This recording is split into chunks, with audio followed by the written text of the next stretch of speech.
Ladies and gentlemen, lyrics reduction. Ilé donu sọmọ wá sáré ẹ̀rẹ́ náà.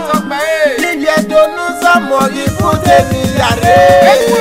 Ọmọ bẹ̀rẹ̀ yo, ọmọ bẹ̀rẹ̀ yo, ọmọ bẹ̀rẹ̀ yo, gẹ́yo, gẹ́yo. Ọmọ bẹ̀rẹ̀ yo, ọmọ bẹ̀rẹ̀ yo, ọmọ bẹ̀rẹ̀ yo, gẹ́yo, gẹ́yo. Ẹyẹ kò mọ dáadé yẹn yí sẹ́dẹ̀ yìí. Nọ̀tánlé gbọ́ra yé bàbá tètà máa rẹ̀ èmi yé rẹ̀ tètà máa rẹ̀. Ẹ̀rù rọ̀lá lẹ́yìn àgbo onísànyẹ̀ rírọ̀. Èmi ìrànyọ́ lẹ́yìn ọ̀rẹ́ máa ló dẹ̀tọ̀ kí n yọ bọ́ọ̀lù. Ìṣó yọ papa yọ mama lẹ́jọ́ débi lọ́gà. Èsè tí only right way that will lead you to right path. Ìrẹ̀rẹ̀ lè ra mẹ́ta máa rẹ̀ lọ́nà yẹn sún ẹsẹ̀ dẹ́ ìgò. Ọmọ bẹ̀rẹ̀ yo, ọmọ bẹ̀rẹ̀ yo, ọmọ bẹ̀rẹ̀ yo, gẹ́yo, gẹ́yo. Ọmọ bẹ̀rẹ̀ yo, ọmọ bẹ̀rẹ̀ yo, ọmọ bẹ̀rẹ̀ yo, gẹ́yo, gẹ́yo. Era wege yo, iyo wege yo, ọmọ bẹ máa ń dé.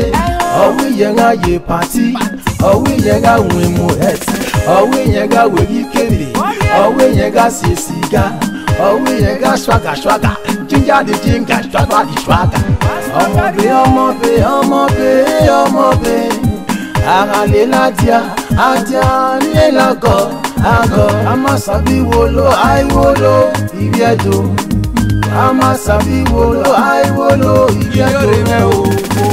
Ọmọ bẹ̀rẹ̀ yo, ọmọ bẹ̀rẹ̀ yo, ọmọ bẹ̀rẹ̀ yo, gẹ́yo, gẹ́yo. Ọmọ bẹ̀rẹ̀ yo, ọmọ bẹ̀rẹ̀ yo, ọmọ bẹ̀rẹ̀ yo, gẹ́yo, gẹ́yo. Wind your body and shake your back. Come like say you no send anybody. Step by step we dey drop our flow.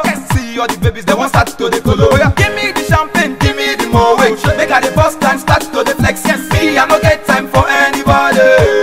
Hold on. This our party na the very right one. We are control the dance all and move your body. Oh yeah, we not there yet to the dollar style. We are drop to the beat and move to your right. You not it to the yard, not the rock I carry go. Hey, I swear now point and kill. See the baby they rise like a team. Dance on the beat, I swear no shaking it. Ọmọ bẹ̀rẹ̀ yo, ọmọ bẹ̀rẹ̀ yo, ọmọ bẹ̀rẹ̀ yo, gẹ́yo, gẹ́yo. Ọmọ bẹ̀rẹ̀ yo, ọmọ bẹ̀rẹ̀ yo, ọmọ bẹ̀rẹ̀ yo, gẹ́yo, gẹ́yo. Ọmọ bẹ̀rẹ̀ yo, ọmọ bẹ̀rẹ̀ yo, ọmọ bẹ̀rẹ̀ yo, gẹ́yo, gẹ́yo. Ọmọ bẹ̀rẹ̀ yo, ọmọ bẹ̀rẹ̀ yo, ọmọ bẹ̀rẹ̀